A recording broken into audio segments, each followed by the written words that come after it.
All right. Good morning. I hope your Saturday morning is going good for you and everything. Like I said, I'm not gonna try to take too much of your time. Um, if for some reason I have to step away from this computer, I'll let you guys know because my wife has some cakes that's supposed to be picked up in I think 3 different orders, and she had to go with my daughter to do track meet and all that. So I'm that guy. But I wanted to make sure to get everything done needs to get done before the weekend. Well, on the weekend, and have people just thinking and discussing real quick. All right. So the title of the stream is called "I'm Sick and Tired of the Dusty Male Brigade." Now, the males of any community are the leaders. Doesn't matter what a feminist says. Doesn't matter what they try to do. The community rise and fall off of what the men do. And we have a mass influx of dusty males in the black community. Very, very dusty. They don't want to take responsibility for our community. They want to make excuses for our community.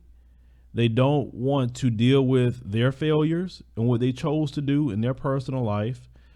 They take the easy route and they will go after women all day and say women need to fix themselves. But really, women are only predicated off of your condition.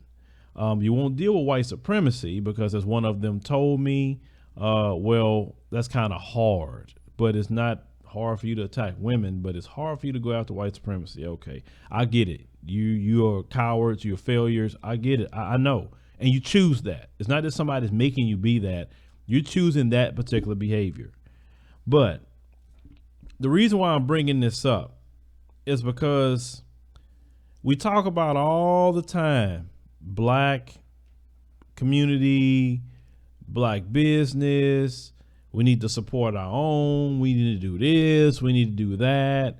And it's easy to say. It's very, very easy to say. But when it comes to actually doing that, even on a minimal scale, you don't want to do that.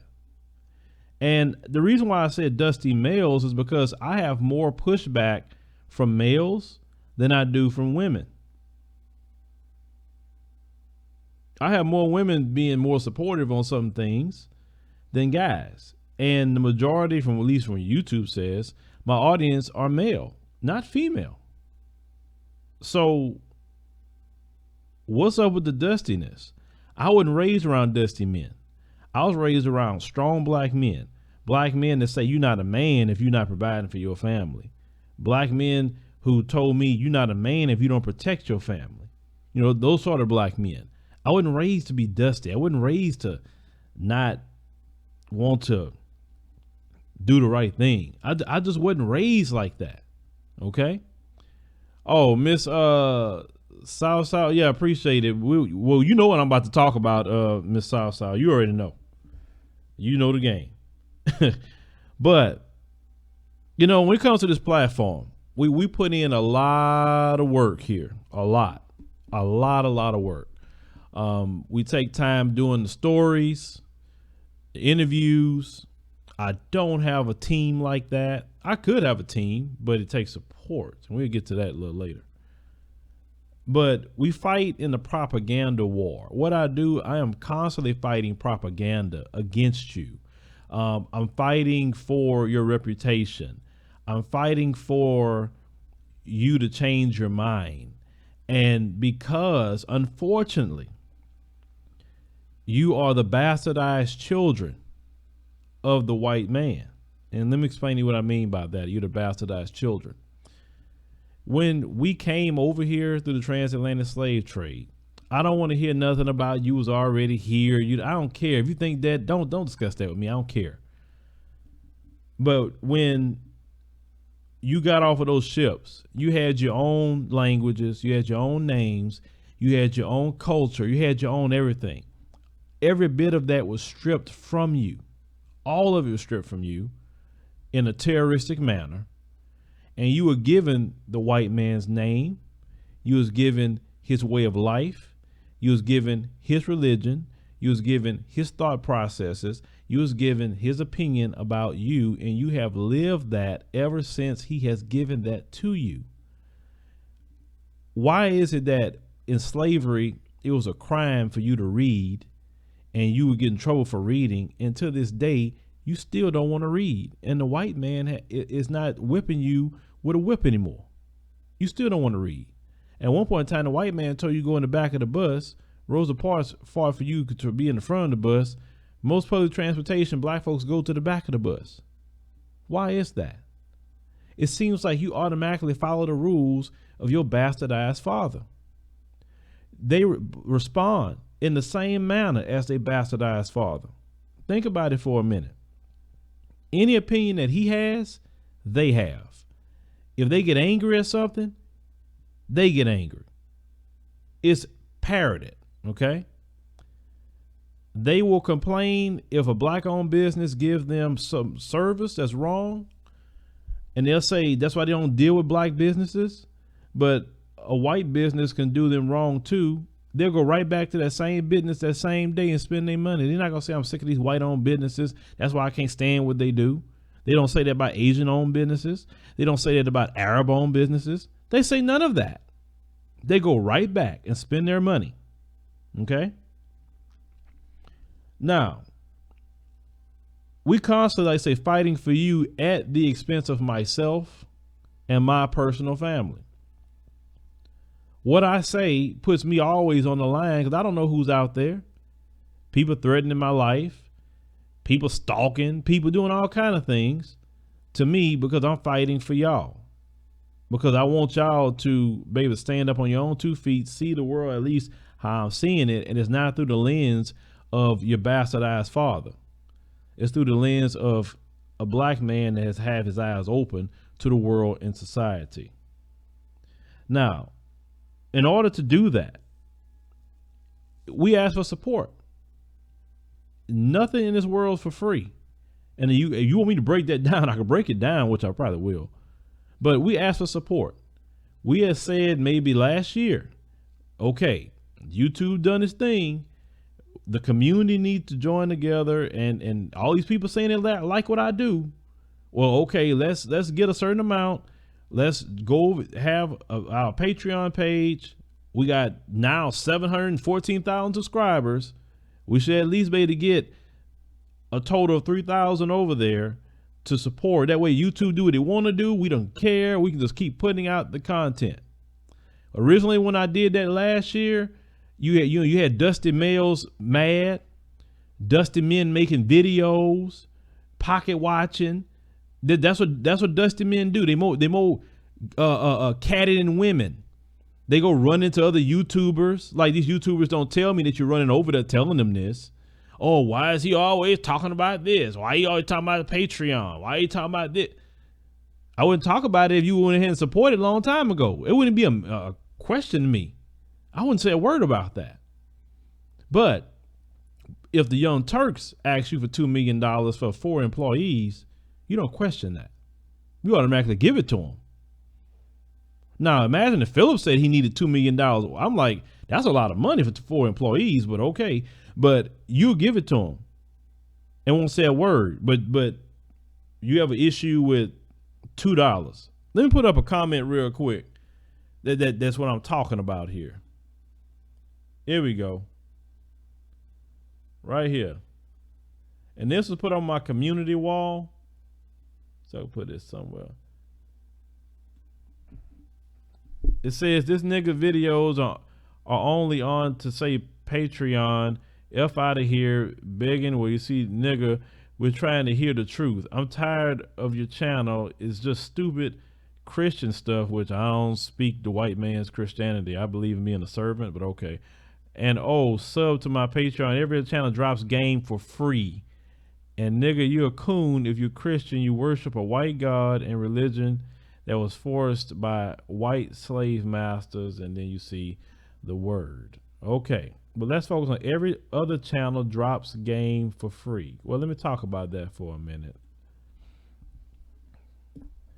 One thing that the white man taught black people is to devalue themselves. Okay. The white man told you you're nothing. You're never going to be nothing.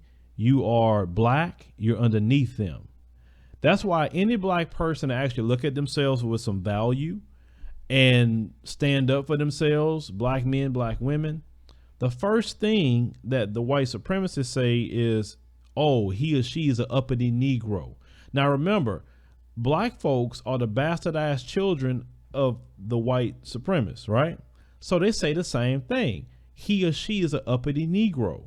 When we talk about, okay, if you're going to go to our Patreon page, we do need to provide content that we're not providing here, because why would you go over there and support something and you're not getting nothing, not even content? So because you don't want to give $2 or $5, you talking about everybody give it free. Well, you know what? I value myself and our content more than that. I put more into this content than what you call free.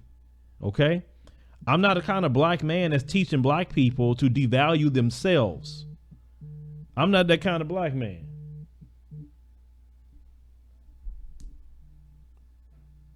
Give me a quick second, guys. Give me a quick.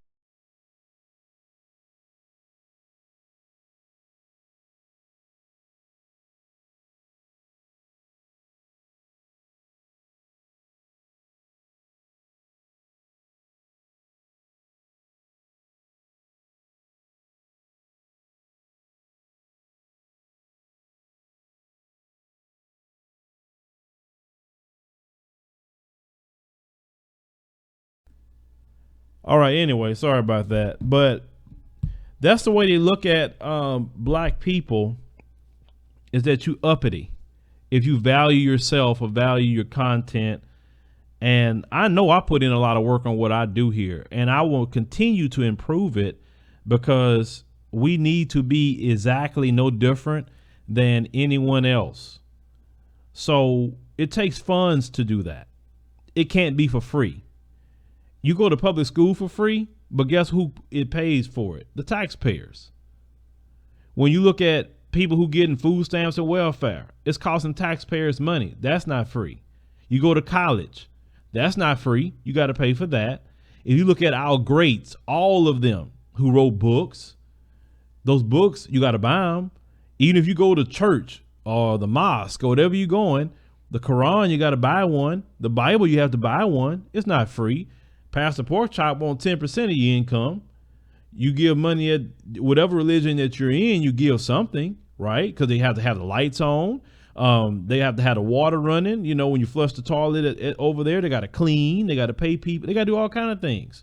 So what you mean is free. You don't go to the grocery store and say, oh, you should help people out, people hungry. They got homeless people right now in Houston. Grocery store don't give them no food for free. You got to pay for it. You call a light company and say, oh, you should help people out with lights. No, you pay their light bill every single month. You pay the cell phone bill, or you won't be talking. They'll cut you right off. If you don't pay your car note, they're going to come pick the car up. What do you mean for free? The only thing free in this world is oxygen and salvation. And salvation costs something. And not to you, but it costs something. So this free mentality, and people devalue themselves like that, that's their business. I'm not that kind of black man. I don't expect black women to devalue themselves either. And some of you get mad when black women value themselves to say they want you to step up a little bit and have something and not to be dusty, because they value themselves. Now, some overvalue themselves, but it's good to value yourself, because you definitely devalue yourself, and you expect me to devalue who I am or devalue my content or whatever else that I have going on. I'm not that brother. I'm striving for black excellence. I'm not striving for black dustiness. That's not happening with me. Okay. Now, so you fight about that. I recently did a video, like I said, just a news story about the Young Turks. Everybody was talking about it. I had more black folks fighting against me with the Young Turks than white folks. I was looking at the names, all these black folks left and right fighting. I said, man, y'all don't fight that hard for me. And like I said, and I listen to what they do. It's obvious. It's like, it's plain as day what they're doing. I'm speaking from the black experience. They don't even have a black experience like that to speak from. They don't know how it feels to deal with cops. They don't know how it feel to walk in the store and be looked at and followed. They don't know about racial profiling. They don't know about how they treat us in the education system. They don't know about how they treat us in the job market. I'm talking from personal experience, not talking about it from the outside looking in. But that's good enough for a lot of black folks because the white man's ice is colder. And you still on that to this day. They're not telling you to do anything. That's the crazy part. They're not telling you. You're doing it on your own. Shoot, they got people be talking greasy about me. I don't see y'all in the comment section going off on them like I went off on me about the Young Turks. Phil, they're allies. I'm like, how many videos have I produced to show you? What allies do we have? Where are they? All they do is talk about your experience, and then we have a firsthand knowledge of it, and that's an ally, really? I mean, the only person I could look at as a recent who did some ally work was Jessica Chastain, that actress, that white actress. Well, she helped out, what's that sister's name? God, my mind went blank to that sister's name. But she went back and told them people in the movie, well, you either pay her or I'm not gonna be in your movie. And they made sure to pay their sister right. Now, that's a white ally. Why? Because she used her position in white supremacy to help out black people financially or help them in a career. That's an ally. You're not an ally just talking about racism to me. If you want to talk about an ally. Now, I wouldn't attack Jessica Chastain. Why would I attack her for? She putting in work. She's showing it. That's an ally. If all it takes for you is somebody just to talk about a story that's just obvious. Oh, they get this fake outrage and so you attack me over it. Okay. Then, on top of that, I talk to people from African nations, okay? No, not everybody is entitled to their opinion. No, they're not. Well, you are entitled on your own platforms. Anyway, this anti-unity attitude. So I talk to people in African nations, and I'm definitely going to continue to bring them on here. And I'm definitely going to continue to promote trying to unify with them. So you have also them same ones saying that, oh, we don't need to unify with them. We're not from there. We got our problems here. Okay. That's the goal with that argument. What are you doing about the problems here? You ain't doing crap. Our children are still being treated horribly in public schools. Our communities are messed up. What are we doing here then to fix our problems here? We're still subjected to white supremacy. We're oppressed because we choose to be, because the dusty males don't want to take a stand in our community to help our children and the women and ourselves. But you're so against unifying on a global scale and trying to fix all of our problems. I know why. Because your bastardized father told you to stay away from them Negroes. Okay, I get it. Trust me. Your whole mentality is your bastardized father. You ain't join with black people here. You're against that. I can't join with them because they Muslim. I can't join with them because they Hebrew Israelite. I can't join with them because they Christian. I can't join with them because they this. I can't join. Everybody got their little thing and you don't do nothing. And we still got a problem. And you're against joining together or trying to unify with our brothers and sisters in African nations.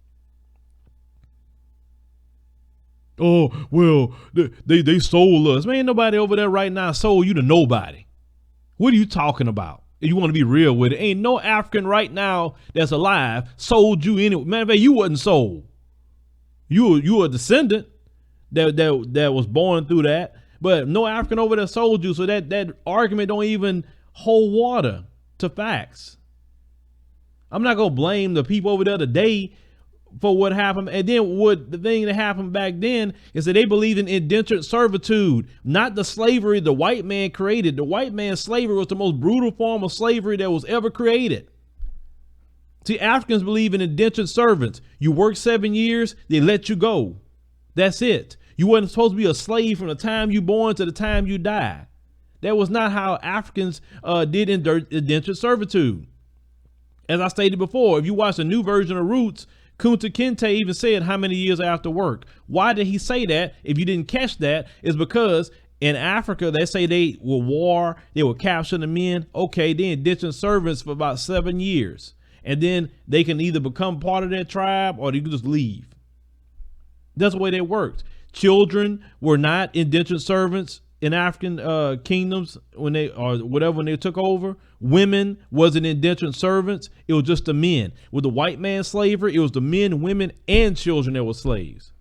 And they were born and they died in slavery. So all that they sold, they did it. Like, you believe everything the white man tell you, but it's your bastardized father.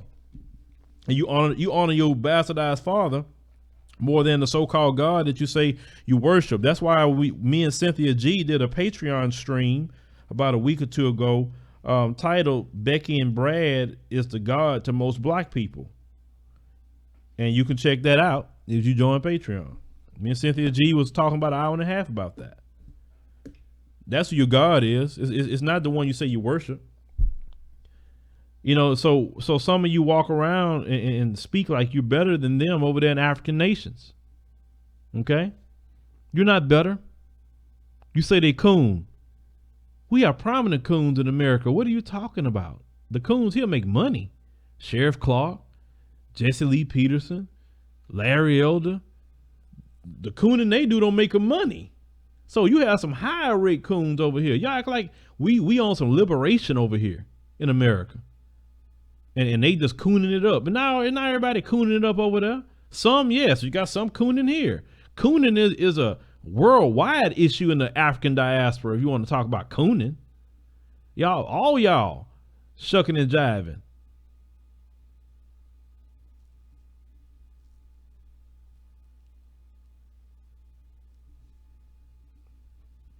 But what I'm saying about all that is this. I'm just aggravated. I'm just really aggravated because it's like you don't appreciate nothing, and that's why people get tired. That's why people throw their hands up and say, you know, what's the point? You try, you work hard, you do this, you do that, and nothing comes out of it. Nothing. The more you fight, the more you're against them. Shoot, like Martin Luther King, Malcolm X, no matter, you can name whoever it was, black folks was more against them at times than the white supremacists, the people they fighting for. Why would you be against the people fighting for you? Oh, I'm no, because you want to protect your bastardized father. You fight to protect your bastardized father and his children harder than you would ever protect yourself. You love your bastardized father way more than you love yourself. If you loved yourself like you loved your bastardized father, then things would be a lot better for you. So, like I said, all the work, I got going on, all the attacks, all this and that and the third, like I said, I'm aggravated with the whole situation right now. You just don't even know. So this is what I'm gonna do. Like I said, I'm gonna take a little break, publicly at least. I'm not gonna take a break on privately on Patreon. I'm not gonna take a break there. I'm gonna take a break publicly because obviously nothing is appreciated, and we need to assess some things. It doesn't make sense that we're still talking about a Patreon page. It doesn't even make sense with that many people on this page, and I'm still talking about that. That shouldn't even be a conversation in my mouth at this point. But I'm still talking about it. That's embarrassing if you think about it. You got 700,000 subscribers, and you can't even get 3,000 people out of that 700,000 to support you on a $2 or $5 monthly thing, and we still talking about Patreon. Patreon shouldn't be in my mouth right now. I'm sick of talking about Patreon personally. We should have the people supporting us over there. We do what we do over there and keep rocking here. That's it. And we said the reason we doing it so we don't be in the clutches of YouTube. But no, you got Negroes that want to say, do it for free, this and do it for free. And I don't care if you make videos about what I'm talking about, because if you're making videos about another man, then you worry about what I'm doing. Now, that's just that simple. I'm just sick of that whole thing. You put up interviews, with people trying to unify with African people, and you up there attacking them, attacking this and attacking that. Like, at least if I put up an interview on the Patreon page, at least these people are engaged enough to not attack guests. I got people that don't want to come on my platform because of people like that, and we need to weed that out. And sometimes it's best to weed that out. Just give me a second. I got someone showing up at my door. Not that.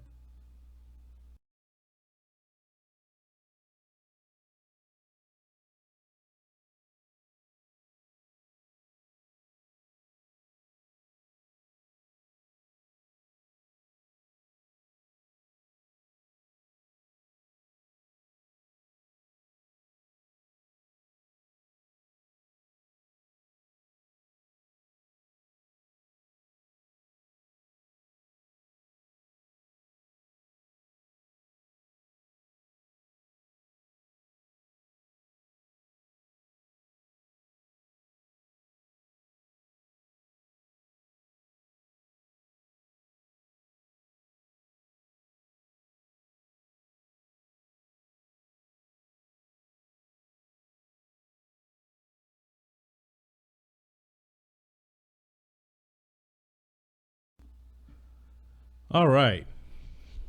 So, 29 minutes, Sister Victoria. 29 minutes. It haven't. No, it ain't been no 2 years. No, it haven't been 2 years. It ain't been a year. It ain't been a year at all. But anyway, like I was saying, so we gonna just take a break from the public platform, and we will just do things on Patreon for a little while. And if you want to see content, go over there. We need to get fully supported. We have a lot of needs. We need to replace computers. We need to replace lights. We need to replace a whole lot of things. And that's all we have to be done is through community support. So, and then that way, when I finish the stream, you'll have the Dusty people be upset, and the Dusties unsubscribe, which that's great. They need to go. But until we get to where we need to get to, we just need to just fall back a little bit, and maybe when we come back, it'll be a little bit more appreciative, and we won't have to deal with people attacking me, black folks attacking me over the Young Turks of all people attacking me over all the things I've ever said. Y'all can get at me over, and that's the one of the things y'all attacking me about. Yeah, that was kind of the last straw a little bit, for me to say, I need to take a little break here. So, yeah, people on Patreon that's there. I did about 4 stories. I'll get them edited, and I'll get them up for you guys to watch those things. It'll be business as usual on the Patreon page. We'll put the link down after we're done to the Patreon page, or it's in the description box. If you aren't there, you say, look, I don't want to miss anything. Well, you won't miss a thing. If you join us on the Patreon page, we need to hit our 3,000 members, and that's just it. We can't keep rocking like that, especially if it's not being appreciated. So anyway, thank you guys for listening. We'll leave the stream up. We're not going to take it down, and see you on the next one, whenever that may be.